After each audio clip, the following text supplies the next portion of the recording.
எல்லா காரியங்களையும் சாதிக்கக்கூடிய அந்தோணிசாமி அவர்களே, எங்களுக்கு வேணுங்கிறதெல்லாம் நீங்க தான் செய்யணும். பணம் வர்றதுக்காக ஏற்பாடு செய்யக்கூடிய அந்தோணிசாமி அவர்களே. சார் புதுசா ஏதாவது சொல்லணும்ல, ஏதாவது காரணம் காட்டி எங்களுக்கு பணம் கொண்டு வந்து சேர்க்கும் அந்தோணிசாமி அவர்களே. ஏய், யாருன்னு போய் பாரியா. இன்னைக்கு ஸ்டேஷனுக்கு வர்றவங்க மூலியமா எங்களுக்கு நிறைய வருமானம் வரணும். ஏசையா இறங்கு தம்பி. பாத்து பாத்து. சார் உங்க பிரார்த்தனை அவருக்கு கேட்டுருச்சு போல இருக்கு. தாமோதர முதலாளியும் பாலு சாரும் வராங்க. பிரமாதம். தாமோதர முதலாளியே வளப்பட்டு பிடிச்சாச்சுல்ல, பிரார்த்தனைக்கு பலன் கிடைச்சிருச்சுல்ல. சும்மாவா? அவ்வளோ முதலாளியும் உங்களை பார்த்து எவ்வளவு நாள் ஆச்சு? எஸ்பி சார் போன் பண்ணி எல்லா விவரத்தையும் இன்ஸ்பெக்டர் சொல்லிட்டாரு. நீங்க இந்த ஸ்டேஷனுக்கு கிளம்பி வந்துட்டு இருக்கிறதா சொன்னாரு. இன்ஸ்பெக்டருக்கு கொஞ்சம் பணம் கொடுத்தா போதும், மீத்த எல்லா விஷயத்தையும் நான் பாத்துக்கிறேன். செக் லீஃப் யாரு வாங்கினா? நீதானே அத மறந்துட்டியா? மாதிரிலாம் இப்ப யாரும் செக்குக்கெல்லாம் வாங்குறது இல்ல, பணமா தான் வாங்குறாரு. வாங்குறதுல கொஞ்சம் எனக்கு தருவாரு. டீசென்டானவரு. வாங்க வாங்க உள்ள போலாம். வாங்கப்பா.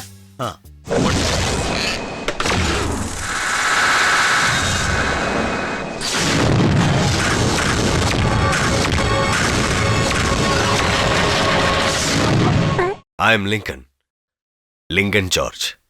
எல்லாரும் என்ன லீஜோன்னு கூப்பிடுவாங்க. அப்போ நாங்களும் அப்படியே கூப்பிடுறோம். என்ன சொல்ற? அடே நாயே. அட தம்பி. அப்பா இவன் 1 நம்பர் ஃப்ராடு. இவன் தான் என்ன அடிச்சு இப்படி ஆக்குனா. ஐயோ பேசாம இல்ல. டேய் நீ என்னதான்டா சொல்ல வர?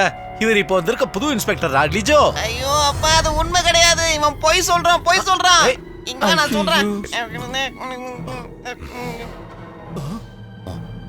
ஓஹோ, அப்ப நீதான் என் பையனை இப்படி அடிச்சதா?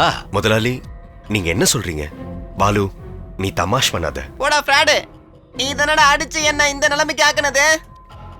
மார்க்கோ சார், இவன் என்ன இந்த மாதிரிலாம் பேசிட்டு இருக்கான்? ஓ, எனக்கு இப்ப விஷயம் புரிஞ்சிருச்சு. இது அவனாதான் இருக்கும், சந்தேகமே இல்ல. இந்த மாதிரி பல பேர் கம்ப்ளைண்ட் பண்ணிருக்காங்க. என்ன மாதிரியே உருவத்துல ஒருத்தர் சிட்டிக்குள்ள சுத்திக்கிட்டு இருக்கான்னு. பக்கத்துல வச்சு பார்த்தா என்னோட முகசாயில அப்படியே அவனுக்கு இருக்கு. அச்சு அசலா. வேண்டாம், நீங்க யாரும் என்ன நம்ப வேண்டாம்.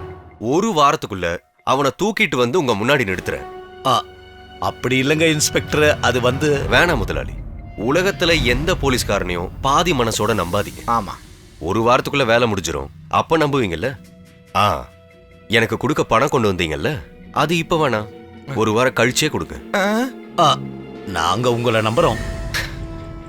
அப்புறம் என்ன, அதான் உங்களுக்கு என் மேல நம்பிக்கை வந்துருச்சுல்ல. அந்த பணத்தை நீங்க திரும்பி கொண்டு போக வேணாம். சரஸ்வதி இல்லையா? சரஸ்வதி இல்ல, மகாலட்சுமி. லக்ஷ்மின்னா லக்ஷ்மி. மார்க்கோஸ் கிட்ட கொடுத்துருங்க. அப்போ நான் என்னோட வேலையை ஆரம்பிச்சிடுறேன். நிறைய ஹோம்வொர்க் இருக்கு, அப்புறம் பார்க்க. சரி வாங்க சார். எந்த லக்ஷ்மி, எந்த சரஸ்வதி? தம்பி பொண்ணு இல்ல, இது கேஸ். நீங்க கொடுங்க முதலாளி. அப்ப எல்லாம் சொன்ன மாதிரி தான். முதல்ல என்ன சொன்னா அதேதான். 7 days. அது வந்து நம்ம அடுத்த வாரம் பார்ப்போம். வா போலாம். சரி போலாம். நல்ல வாசனை. உண்மையை சொல்லுங்க சார், அது நீங்க தானே? யாரு? இல்ல, பாலு தம்பி அடிச்சது. அப்புறம் இல்ல நீங்க. காரியம் நடக்கணும்னா நான் எந்த போய் வேணாலும் சொல்லுவேன். இவன் தான் லிங்கன். இருந்தாலும் இது ரொம்ப பெரிய தப்பு சார். என்ன தப்பு? எத்தனை பொம்பளை புள்ள வாழ்க்கையை கெடுத்திருப்பான் அவன். ராஸ்கல், பொண்ணு போட்டிருந்துருக்கணும் அவனை. அடுத்த தடவை என் கையில சிக்கலானா கண்டிப்பா செத்துருவான். எனக்கும் ஒரு தங்கச்சி இருக்கு. உங்களுக்கு யாரும் இல்லையா மார்க்கோ சார்? என்னோட தங்கச்சிகளை பத்தி பேசாம இருக்கிறது தான் சார் நல்லது. அது ஒரு பெரிய கதை. என்ன கதை? என்னையா எட்டி பாக்குற? நான் என்ன பேசுறேன்னு ஒட்டு கேக்குறியா? போய் வேலையை பாரியா. யோ எந்திரிச்சு போ. நான் சார்ட்ட சில விஷயம் பேச வேண்டியது இருக்கு. கிளம்பி போ. சார். என்னோட கதையை நான் இன்னொரு நாள் சொல்றேன் சார். ஆளுக்கு பாதி பாதின்னு தானே சார் நீங்க சொன்னீங்க? இந்தாங்க உங்களுடைய பங்கு.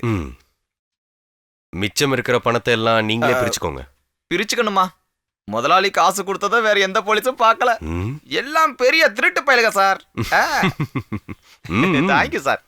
வெளியே ஒரு முக்கியமான வேலை இருக்கு, சர்ச்சுக்கு கிளம்பணும். இன்னைக்கு ஞாயிற்றுக்கிழமை இல்லையே? ஆமா, நான் அந்தோனியார் சர்ச்சுக்கு போவேன் சார். போயிட்டு வட்டா சார். அவன் பிரார்த்தனைலாம் ஒண்ணும் பண்ண போகல சார், போய் சொல்லிட்டு போறான். ஏன் ஆட்டோ ஓட்டுறவங்கள அடிக்க போறான். அது எதுக்காக? அந்த ஆளோட தங்கச்சிய ஆட்டோ ஓட்டுறவன் தள்ளிட்டு போயிட்டான். அதாவது மார்க்கோ சாரோட தங்கச்சிய ஒரு ஆட்டோக்காரன் கூட்டிட்டு ஓடி போயிட்டான். தள்ளிட்டு போயிட்டா? ஆமா சார், தள்ளிட்டு போயிட்டான். அதுக்கப்புறம் அந்த ஆளு யார்கிட்டயும் பேசாம ரொம்ப அமைதியாயிட்டாரு. ஃபுல் டைமும் பிரார்த்தனை தான். நம்ம பொண்ணுங்க மேல எவ்வளவுதான் பாசம் வச்சிருந்தாலும் அவங்க பொண்ணுங்கிறத கடைசியில காட்டிடுறாங்கல்ல. அதுல இருந்து ஆட்டோக்காரங்களை பார்த்தாலே இந்த ஆளுக்கு ரொம்ப கோவம். யார பார்த்தாலும் ஓட விட்டு அடிப்பான். இப்ப கூட அந்த ஆளு ஆட்டோக்காரங்களை அடிக்க தான் சார் போயிருக்காரு சார்.